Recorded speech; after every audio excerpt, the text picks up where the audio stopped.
नमस्कार दोस्तों, आज हम देखेंगे त्रिभाषा सूत्र, थ्री लैंग्वेज फॉर्मूला। ये त्रिभाषा सूत्र से संबंधित महत्वपूर्ण नोट्स हैं।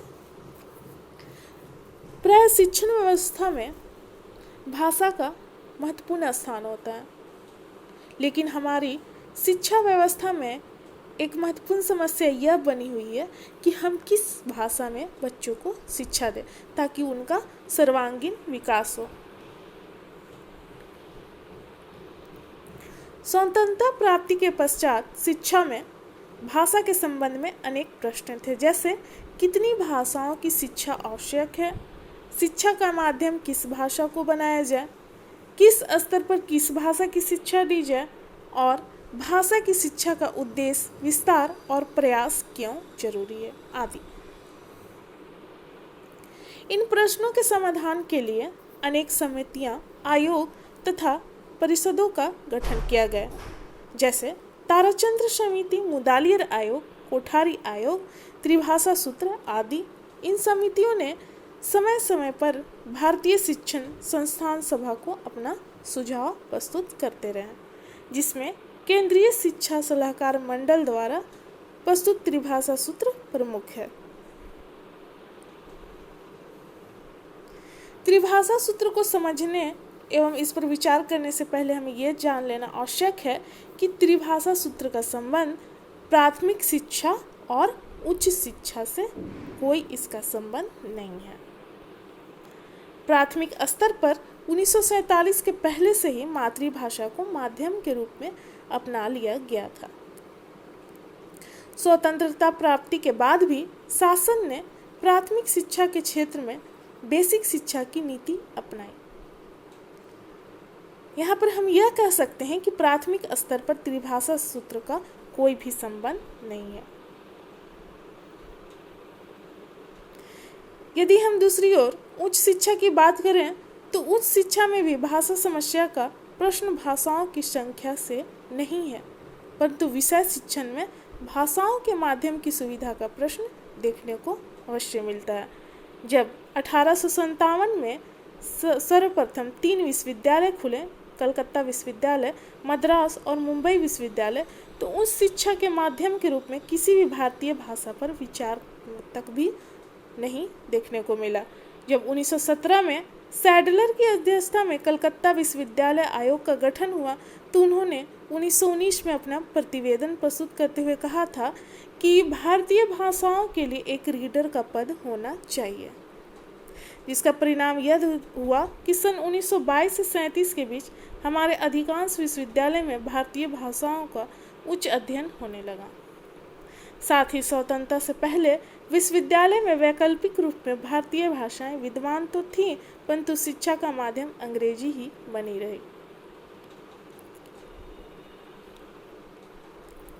स्वतंत्र भारत की यहाँ पर बात करें तो उस शिक्षा में सुधार के लिए डॉक्टर राधाकृष्णन की अध्यक्षता में विश्वविद्यालय आयोग नियुक्त हुआ, जिसने 1949 ईस्वी में अपना प्रतिवेदन प्रस्तुत करते हुए उस शिक्षा के माध्यम के रूप में मातृभाषा की संभावना पर विचार करते हुए यह निष्कर्ष निकाला कि उस शिक्षा का माध्यम मातृभाषा ही हो, किंतु कुछ समय के लिए अंग्रेजी को काम में लाया जाए, यहाँ पर यह कहा गया, और यही कुछ समय झगड़े की जगह भी बन गई।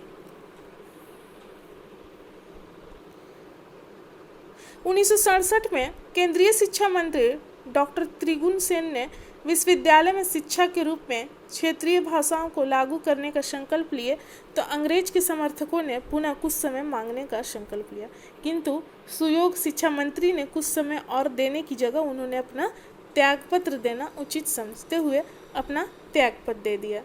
लेकिन अंग्रेजी समर्थकों ने अपनी बात से पीछे नहीं हटे।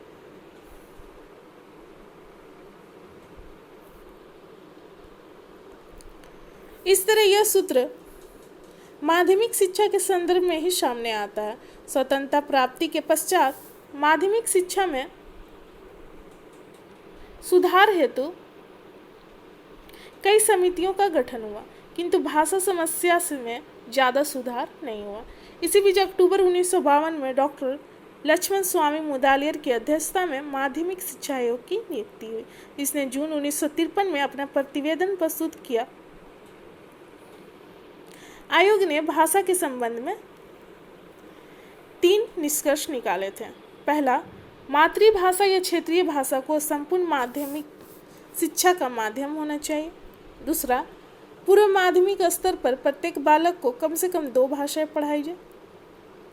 अंग्रेजी और हिंदी को जूनियर बेसिक स्तर की समाप्ति पर प्रारंभ किया जाए, किंतु 2 भाषाओं को एक साथ प्रारंभ ना किया जाए।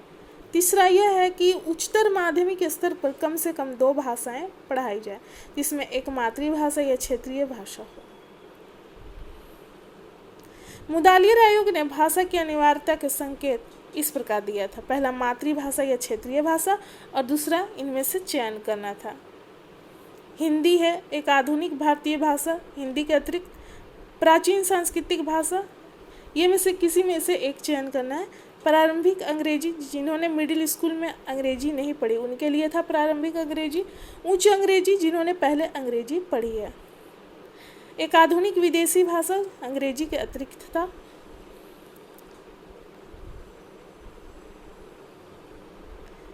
इस प्रकार यहाँ पर स्पष्ट है कि मुदालियर आयोग ने द्विभाषा सूत्र ही दिया था और माध्यमिक स्तर पर 2 भाषाओं को पढ़ाने की सिफारिश की थी।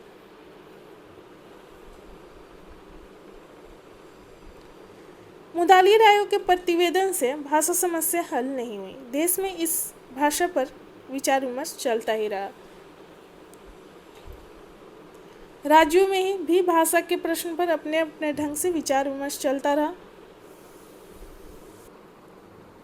भारतीय संविधान में हिंदी को राज्य भाषा का स्थान दिया गया और अंग्रेजी को चलते रहने की बात भी संविधान ने मान ली थी।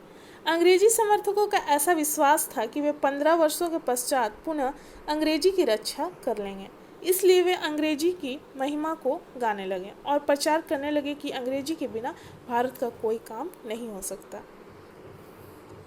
इधर संविधान लागू होने के साथ नाम मात्र के लिए सही हिंदी को राज्य भाषा के रूप में स्वीकार कर लिया गया था। अब देश के सामने एक असमंजस्य की स्थिति यह थी कि वे क्या करें। इन्हीं परिस्थितियों में सन 1956 में केंद्रीय शिक्षा सलाहकार मंडल ने त्रिभाषा सूत्र के रूप में भाषा शिक्षा समस्या का समाधान प्रस्तुत किया। इस मंडल का दावा था कि त्रिभाषा सूत्र भाषा समस्या का सर्वोत्तम हल है। सन 1957 में भारत सरकार ने मंडल द्वारा निर्मित त्रिभाषा सूत्र को स्वीकार कर लिया एवं तुरंत घोषणा भी कर दी।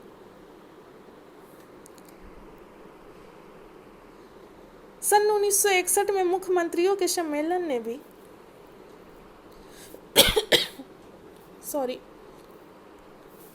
सन 1961 में मुख्यमंत्री के सम्मेलन ने भी इस सूत्र पर मुहर लगा दी और राज्यों में इसके अनुसार कदम भी उठाए जाने लगे। स्वीकृत त्रिभाषा सूत्र के अनुसार माध्यमिक शिक्षा के प्रत्येक भारतीय बालक को निम्नलिखित 3 भाषाओं को अनिवार्य रूप से पढ़नी होगी। यहाँ पर मातृभाषा या क्षेत्रीय भाषा, अंग्रेजी और तीसरा हिंदी।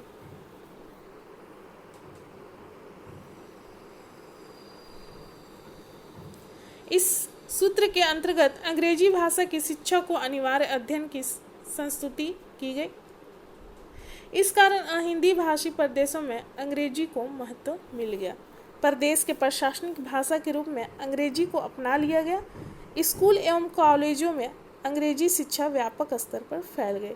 इस तरह उच्च शिक्षा, तकनीकी शिक्षा का माध्यम अंग्रेजी बन गया तथा प्रतियोगी परीक्षाओं का माध्यम ही अंग्रेजी है। इस तरह से केंद्रीय सेवाओं के लिए अंग्रेजी भाषा का ज्ञान अनिवार्य बन गया और प्रांतीय संपर्क की भाषा अंग्रेजी को ही स्वीकार किया जा रहा है। इन कारणों से अंग्रेजी भाषा की शिक्षा के लिए परिस्थितियां अनुकूल रही और हिंदी का स्थान गौण रह गया। हिंदी का स्थान दूसरा स्तर पर है। इन परिस्थितियों को त्रिभाषा सूत्र का सही विश्लेषण करके बदला जा सकता है और हिंदी के लिए अनुकूल परिस्थितियां तैयार की जा सकती है। उपरोक्त आयोग समितियां तथा सलाहकार मंडल की संस्तुतियों का विश्लेषण करके भाषा शिक्षा समस्या का समाधान करना अनिवार्य है। भाषा शिक्षण के संबंध में व्यवहारिक सुझाव इस प्रकार दिए जा सकते हैं। पहला, मातृभाषा ही शिक्षा का माध्यम हो और प्रथम भाषा के रूप में उसका अध्ययन अनिवार्य है। दूसरा, मातृभाषा के अतिरिक्त एक अन्य भारतीय भाषा की शिक्षा अनिवार्य हो तथा अहिंदी भाषी प्रदेश में हिंदी का अध्ययन अनिवार्य हो। तीसरा, अंग्रेजी या अन्य विदेशी भाषा का अध्ययन वैकल्पिक रूप में किया जाए। यहाँ पर महत्वपूर्ण बात यह है कि हिंदी भाषी प्रदेश में अपनी क्षेत्रीय भाषा के साथ साथ हिंदी के प्रति सम्मान और अंग्रेजी के प्रति अलगाव की प्रवृत्ति नहीं रहेगी। केंद्रीय हिंदी संस्थान द्वारा अहिंदी भाषी प्रदेशों के लिए भी हिंदी शिक्षक तैयार किए जाना चाहिए। यदि हम त्रिभाषा सूत्र के विश्लेषण की बात करें तो कुछ धारणाएं दृष्टिगोचर होती है या जैसे दिखाई देती है। इसके आधारभूत परिकल्पनाओं को सरलता से इस प्रकार देखा जा सकता है।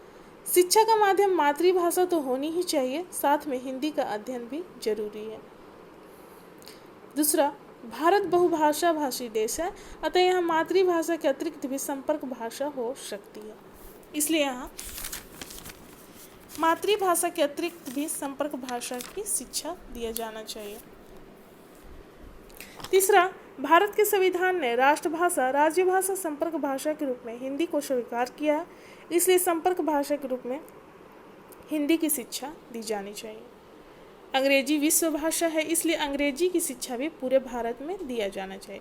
इस तरह से पूरे भारत में कम से कम 3 भाषाएं पढ़ाई जाए, अंग्रेजी, हिंदी और वहाँ की क्षेत्रीय भाषा। जिस प्रदेश में मातृभाषा हिंदी है वहाँ भी एक अन्य भाषा हिंदी अंग्रेजी के अतिरिक्त पढ़ाया जाना चाहिए। अब इन धारणाओं पर विचार करें तो कहा जा सकता है कि किसी भी भाषा को किसी भी प्रदेश में थोपना नहीं चाहिए।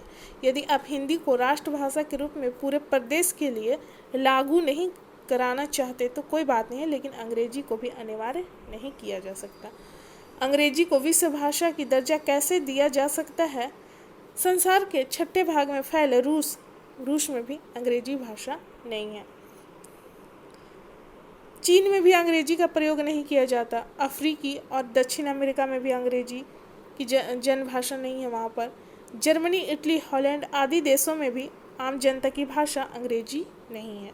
अंग्रेजी केवल ब्रिटेन की राजभाषा है। इसका संपूर्ण विकास ब्रिटेन में ही हुआ था, परंतु हम भारतीय हैं कि इसकी रट लगाए हुए हैं कि अंग्रेजी विश्व भाषा है और इसके बिना काम नहीं चल सकता, जबकि ऐसा यहाँ पर नहीं है।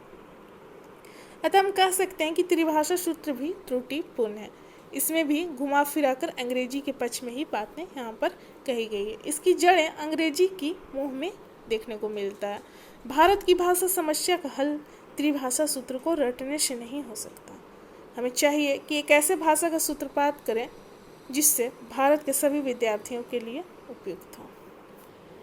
ये त्रिभाषा सूत्र है और इससे संबंधित सुझाव भी है। तो यहाँ पर महत्वपूर्ण नोट्स था, यहाँ पर समाप्त होता है। धन्यवाद।